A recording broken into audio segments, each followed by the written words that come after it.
सभी विद्यार्थियों का फिर से स्वागत है के मैथमेटिक्स क्लासेस में। आज हम कक्षा 10 के व्रत पर चर्चा करेंगे, चैप्टर नंबर 10 पर चर्चा करेंगे। ये चैप्टर 6 नंबर का आता है 10वीं बोर्ड के अंदर, जहाँ से एक नंबर का एक क्वेश्चन आता है सेक्शन ए के अंदर, और सेक्शन बी के अंदर 2 नंबर का क्वेश्चन आता है, और एक 3 नंबर का क्वेश्चन आता है सेक्शन सी के अंदर। देखिए कैसे कैसे इसके क्वेश्चन आते हैं, क्वेश्चन कैसे आते हैं, उन चीज़ों को पढ़ेंगे। उससे पहले इसके बेसिक पार्ट पर चर्चा करेंगे। देखिए बच्चों, पहले व्रत को समझो कि व्रत क्या होता है। एक बिंदु से निश्चित दूरी पर स्थित बिंदुओं के समूह से बनी आकृति व्रत कहलाती है, अथवा एक बिंदु से निश्चित दूरी पर स्थित बिंदु के बिंदु पथ से बनी आकृति व्रत कहलाती है। समझना, ये एक बिंदु है, इस बिंदु से निश्चित दूरी है सबकी, यहाँ से यहाँ तक की दूरी, यहाँ से यहाँ तक की दूरी, यहाँ से यहाँ तक की दूरी, एक निश्चित दूरी है, फिक्स है, बदलेगी नहीं। ठीक है, एक बिंदु से निश्चित दूरी पर स्थित बिंदुओं के बिंदुओं के समूह से, यानी ये व्रत की परिधि है। इस व्रत की परिधि पर असंख्य बिंदु है, यानी अपन इनको गिन नहीं सकते। इन बिंदुओं के समूह से बनी आकृति क्या कहलाएगी? व्रत। या फिर ऐसे कहते हैं कि एक बिंदु से निश्चित दूरी, सपोज करो ये बिंदु लिया, इस बिंदु से अपन एक निश्चित दूरी ले ली 2 सेंटीमीटर की। ठीक है, अब इस बिंदु का बिंदु पथ क्या होगा? इस बिंदु से 2 सेंटीमीटर की दूरी को ही रखते हुए एक रास्ता बनेगा ऐसे, यानी 2 सेंटीमीटर की दूरी को ही रखेगा बस ये, और इस तरीके से क्या बन जाएगा? एक बिंदु पथ बनेगा, इस बिंदु का बिंदु पथ। अब ये बिंदु पथ का मतलब इस बिंदु का जो रास्ता बना, इससे आकृति जो बनी वो क्या कहलाएगी? आपकी व्रत। ठीक है, हाँ तो बच्चों अब 3 बातें और आती हैं। देखिए जीवा किसे कहते हैं ना, पहले मैं आपको एक एक चीज़ पढ़ा देता हूँ। जीवा व्रत के 2 बिंदुओं को मिलाने वाली रेखा होती है। क्या होती है? व्रत के 2 बिंदुओं को मिलाने वाली रेखा। ठीक है, मिलाने वाली रेखा, व्रत के 2 बिंदुओं को मिलाने वाली रेखा क्या कहलाती है? जीवा कहलाती है। अब एक व्रत पर कितनी जीवा हो सकती है? देखो अपन कितनी भी जीवा एक व्रत पर कह सकते हैं, 2 बिंदुओं को अपन कितने भी मिला सकते हैं। देखो इनका कोई अंत नहीं है, अपन यूं भी मिला सकते हैं, यूं भी मिला सकते हैं, यूं भी मिला सकते हैं। यानी कहने का मतलब है एक व्रत पर कितनी जीवा हो सकती है? अनंत। आपसे कोई प्रश्न पूछे कि एक व्रत पर कितनी जीवा हो सकती है, तो आप क्या आंसर दोगे? अनंत जीवाएं। ठीक है, अब इस जीवा में से आपको मैं कुछ बातें बताऊंगा आगे चलकर कि कहाँ से व्यास बनता है, व्रत का व्यास किस तरीके से होता है, ये अभी आगे लिखूंगा लाइन। ठीक है, देखिए अब आता है आपके छेदक रेखा। छेदक रेखा क्या होती है? व्रत को 2 बिंदुओं पर प्रतिच्छेद करने वाली रेखा। ठीक है, ये रेखा खंड होते हैं क्योंकि इनकी एक निश्चित दूरी है, यहाँ से यहाँ तक, यहाँ से अपन इनको नाप सकते हैं, और ये रेखाएं होती हैं।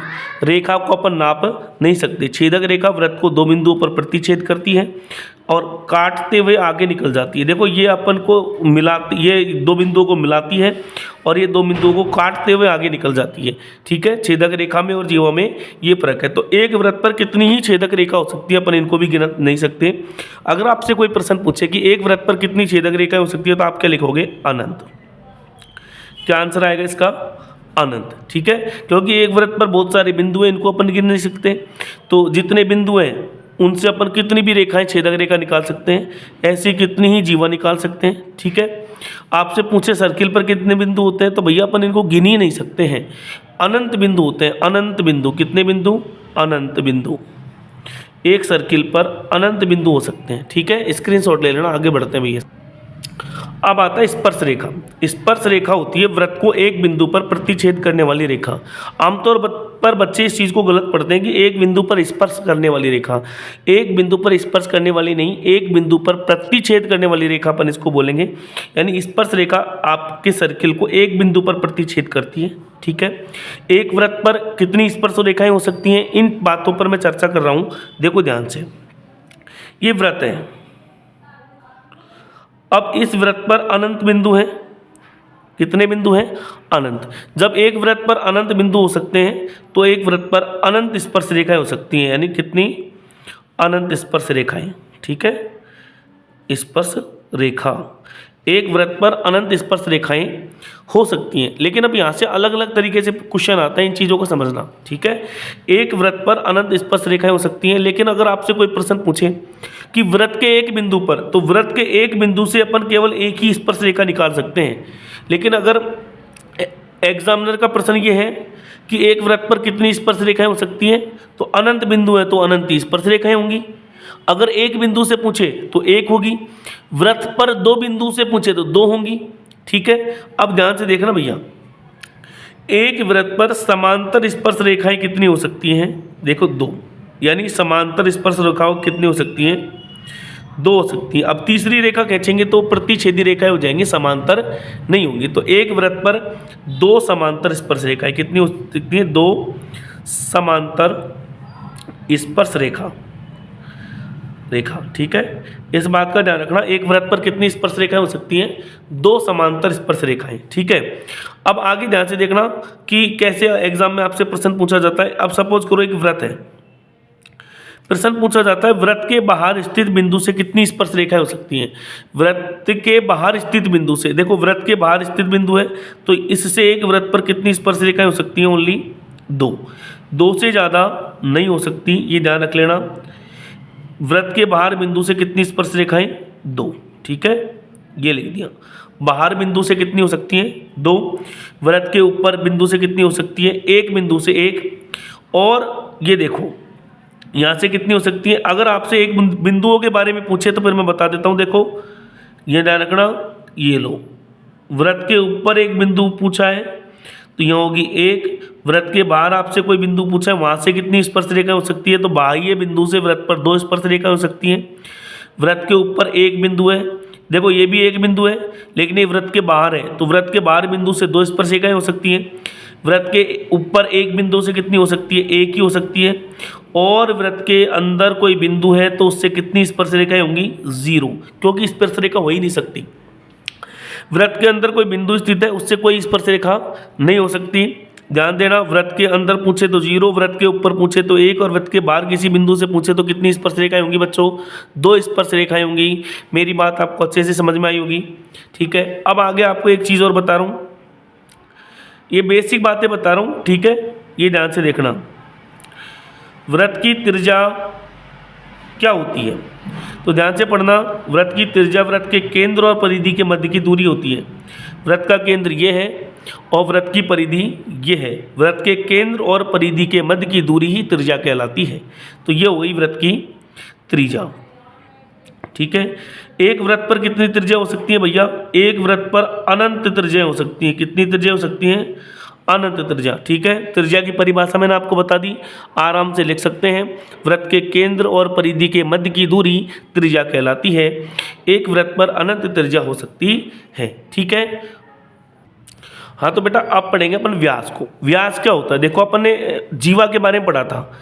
जीवा क्या होती है, वृत्त को के दो बिंदुओं को मिलाने वाली रेखा जीवा कहलाता है। देखो अब ध्यान से देखो, अगर कोई जीवा वृत्त के केंद्र से गुजर रही है, अगर कोई जीवा वृत्त के केंद्र से गुजर रही है तो वो वृत्त का व्यास होती है। ये देखो कितने ही व्यास अपन वृत्त पर बना सकते हैं, कोई सीमा नहीं है, कोई लिमिट नहीं है कि साहब आप इतने ही बना सकते हैं। तो आप व्यास को क्या कहेंगे, व्यास की आप परिभाषा क्या देंगे कि वृत्त की सबसे बड़ी जीवा, वृत्त की सबसे बड़ी जीवा वृत्त का व्यास कहलाती है। वृत्त का व्यास कहलाती है। वृत्त की सबसे बड़ी जीवा ही वृत्त का व्यास कहलाती है। एक वृत्त पर कितने व्यास हो सकते हैं, तो अनंत। आपसे कोई पूछे कि एक वृत्त पर कितने व्यास हो सकते हैं, अनंत हो सकते हैं, ठीक है। अब आप एक चीज़ और ध्यान से पढ़ना, यहाँ पे देखें, ये है आपकी स्पर्श रेखा और ये है आपकी जीवा। जीवा और स्पर्श रेखा एक दूसरे को 90 डिग्री पर मिलती हैं। ये 90 डिग्री, ध्यान से देखना। वृत्त की जीवा और स्पर्श रेखा वृत्त को कितने डिग्री पर मिलती हैं, 90 डिग्री पर मिलती हैं। इस बात का विशेष ध्यान रखना, ठीक है। अब अपन आगे बढ़ेंगे। अगर अब बेसिक बातें आपको समझ में आई हो, है ना, तो एक बार इसका अच्छे से स्क्रीनशॉट ले लेना, इस पार्ट का और इस पार्ट का भी अच्छे से स्क्रीनशॉट ले लेना, ठीक है। एक बार ये लो, यहाँ पूरा आप स्क्रीनशॉट ले सकते हैं। बच्चों मेरी क्लास आपको अच्छी लग रही हो तो आप इसको ज़्यादा से ज़्यादा शेयर करें। मैं आपको एक एक पॉइंट बहुत अच्छे तरीके से बता रहा हूँ, ठीक है। मेरा प्रयास है हर बच्चे तक अच्छी अच्छी बातें पहुँचें, अच्छी चीज़ें, पढ़ाई से संबंधित अच्छी चीज़ें हर बच्चे तक पहुँचे, गरीब तबका भी इनसे फ़ायदा उठा सके, लाभ उठा सके। धन्यवाद। हाँ तो बच्चों देखो है ना, अपन बढ़ रहे हैं आगे। ये आपका है स्पर्श बिंदु, ठीक है, जहाँ पर स्पर्श रेखा, ये है स्पर्श बिंदु, ठीक है। अब अपन पढ़ेंगे आपके बुक की प्रमेय 10.1। देखिए प्रमेय 10.1 क्या कहती है, आप समझना इसको, ठीक है। प्रमेय 10.1 है, ये कहती है कि वृत्त के किसी बिंदु पर स्पर्श रेखा स्पर्श बिंदु से जाने वाली त्रिज्या पर लंब होती है। वृत्त के किसी बिंदु पर स्पर्श रेखा, यह आपकी स्पर्श रेखा है XY, स्पर्श बिंदु से जाने वाली त्रिज्या, तो स्पर्श बिंदु ये होगा, यहाँ से जाने वाली त्रिज्या क्या होगी आपकी OP। स्पर्श बिंदु से जाने वाली त्रिज्या पर लंब, यानी कहने का मतलब ये 90 डिग्री का कोण बनेगा। ये जो मैंने आपको लिखा था ना, ये कैसे होता है इसको समझे पहले, ठीक है। तो देखो दिया क्या है, आप क्या लिखेंगे, एक वृत्त, ठीक है, जिसका केंद्र O है, जिसका केंद्र O है, बस ये आपको लिखना है। सिद्ध करना है, सिद्ध क्या करना है आपको, OP लंब है XY पर, या आप ऐसे कह दें XY लंब है OP पर, अलग चीज़ नहीं है, क्योंकि जब दो रेखाएं एक दूसरे पर लंब होती हैं तो आप कुछ भी लिख सकते हैं, पहले इसको लिख दो चाहे इसको। मैंने रचना क्या करी है, OQ, देखो OQ एक रेखा खींची, ठीक है, OQ एक रेखा खींची। अब आता है अपना अगला पद उपपत्ति का, ठीक है, अगला स्टेप आता है उपपत्ति। ये है महत्वपूर्ण, ये अपन को सिद्ध करना है। देखें हम ध्यान से, देखिए ये जो बिंदु है ना Q कहाँ है, वृत्त के बाहर स्थित है। कहाँ स्थित है, वृत्त के बाहर। तो मैं यहाँ पे लिख रहा हूँ Q बिंदु वृत्त के बाहर स्थित है, ठीक है, Q बिंदु वृत्त के बाहर स्थित है। यदि ये अंदर होगा, देखो अगर Q बिंदु ये बाहर ना होके अंदर होगा तो ये क्या हो जाएगी, स्पर्श रेखा ना होके क्या बन जाएगी, छेदक रेखा। क्या बन जाएगी, देखो अगर ये Q बिंदु अंदर होगा तो फिर XY क्या होगी, छेदक रेखा बनेगी, तभी तो कहीं ना कहीं अंदर हो सकता है। Q बिंदु वृत्त के बाहर स्थित है, ठीक है। यदि Q बिंदु वृत्त के अंदर होगा तो XY छेदक रेखा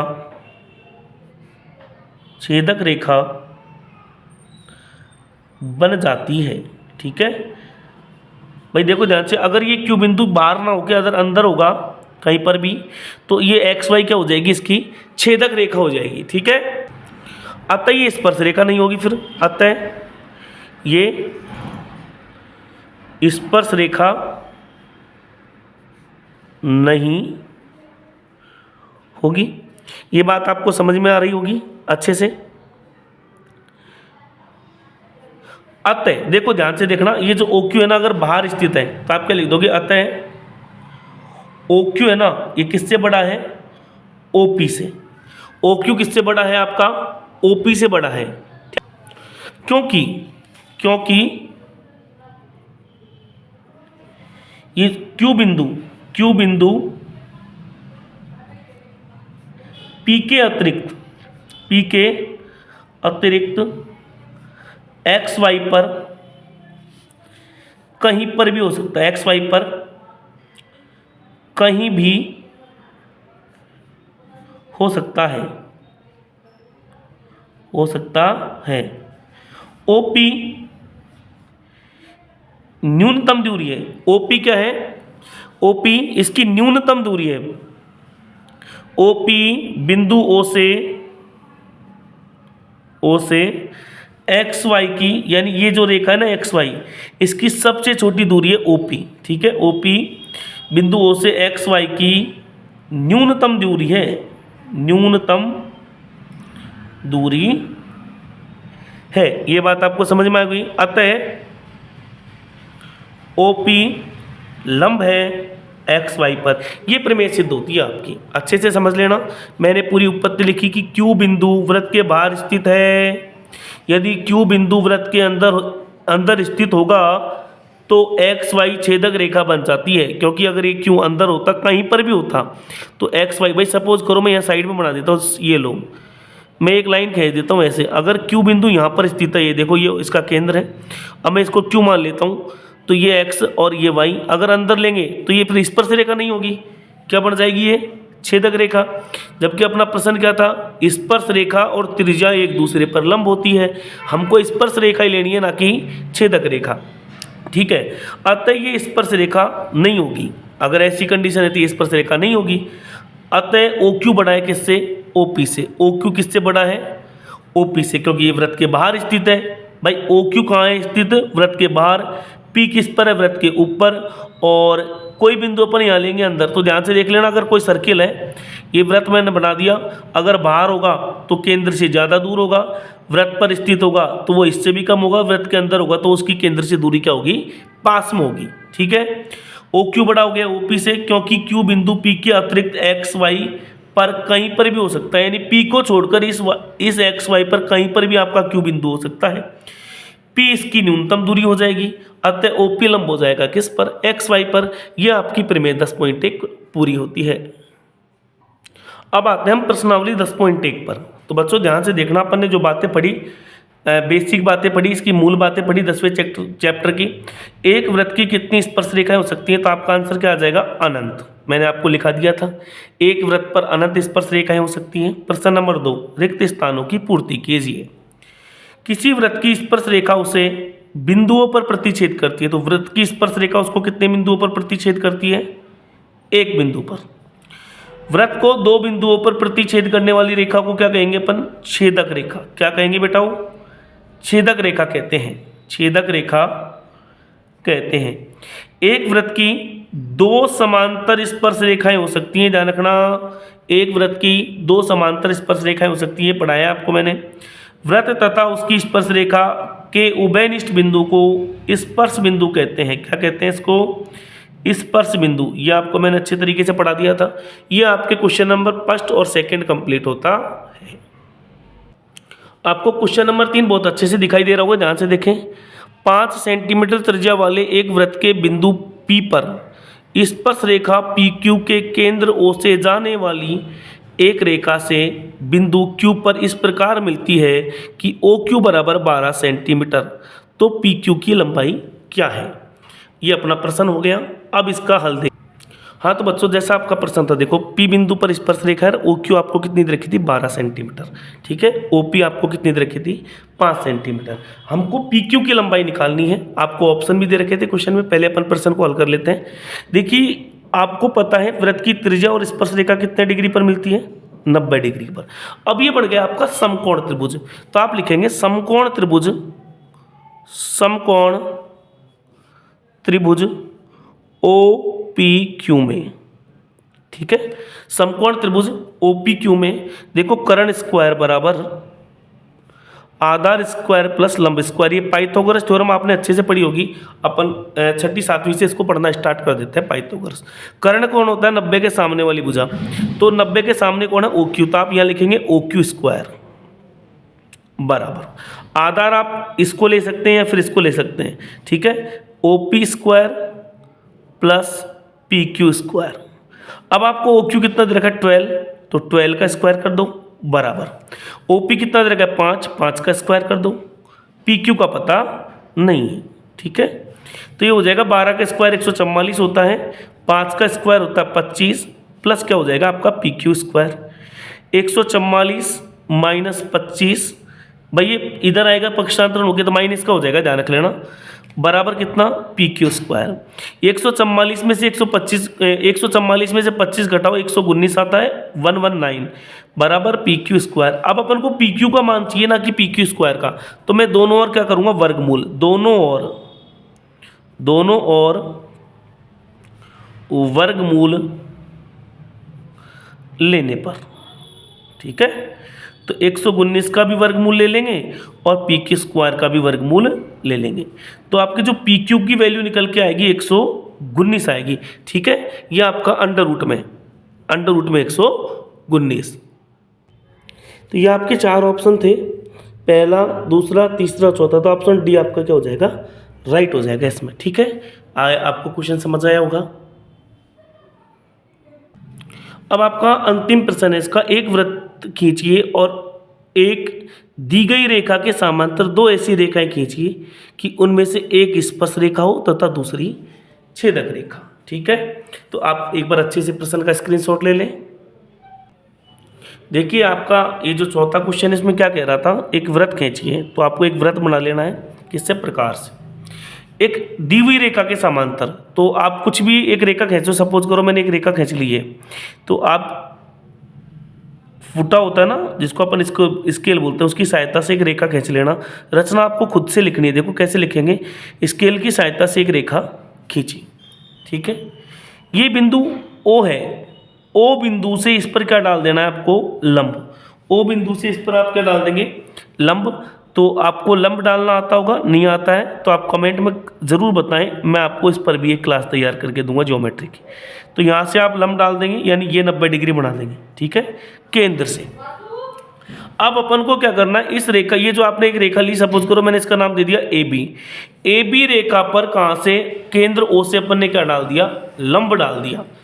अब आपको यहाँ एक बिंदु मिल गया, अपन को पता है ये O से लेकर यहाँ तक ये त्रिज्या है, त्रिज्या और स्पर्श रेखा एक दूसरे पर लंब होती है। तो अपन क्या करेंगे, डी से यहाँ पर 90 डिग्री का कोण बनाते हुए एक रेखा खींच देंगे, डी लेंगे, डी से 90 डिग्री का कोण बनाते हुए क्या खींच देंगे, रेखा।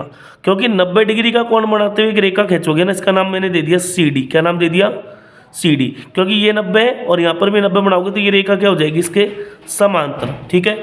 तो इसको अपन ने नाम दिया एम, इसको नाम दे देंगे एन। एन बिंदु से 90 डिग्री का कोण बनाते हुए एक रेखा क्या खींच दी अपन ने, सी डी। ये इसकी क्या हो जाएगी, स्पर्श रेखा। अब अपन को एक छेदक रेखा भी खींचनी है। हम अच्छे से जानते हैं कि छेदक रेखा वृत्त के अंदर स्थित होती है, तो आप इस रेखा पर कहीं पर भी कोई एक पॉइंट ले लें, कहीं पर भी। तो मैंने यहाँ पर कोई पॉइंट ले लिया, सपोज करो मैंने एक पॉइंट लिया पी बिंदु ले लिया ये। इस पी बिंदु पर भी आपको क्या करना है, 90 डिग्री, डी से 90 डिग्री बनाते हुए एक रेखा खींच देनी है और इस प्रकार खींचनी है कि वो वृत्त को काटते हुए आगे बढ़े, और ये जब काटते हुए आगे बढ़ेगी तो ये बन जाएगी वृत्त की छेदक रेखा। बहुत अच्छे से आपको समझ आई होगी मेरी बात, ध्यान से देख लें। दोबारा यहाँ से O से इस ए बी पर लंब डालना, फिर आपको एक बिंदु यहाँ मिलेगा और एक बिंदु यहाँ कहीं पर भी ले लें, दोनों पर 90-90 डिग्री के कोण बनाते हुए रेखा खींचनी है। क्योंकि 90 डिग्री का कोण बनाएंगे तभी ये तीनों रेखाएं एक दूसरे के क्या होंगी, समांतर, ठीक है। आज की क्लास को मैं यहीं विराम देता हूँ, इसका स्क्रीनशॉट ले लेना, और मेरी क्लास आपको अच्छी लगे तो इसको ज़्यादा से ज़्यादा शेयर करें सभी बच्चे, ठीक है। मिलते हैं आपसे अगली क्लास में, धन्यवाद।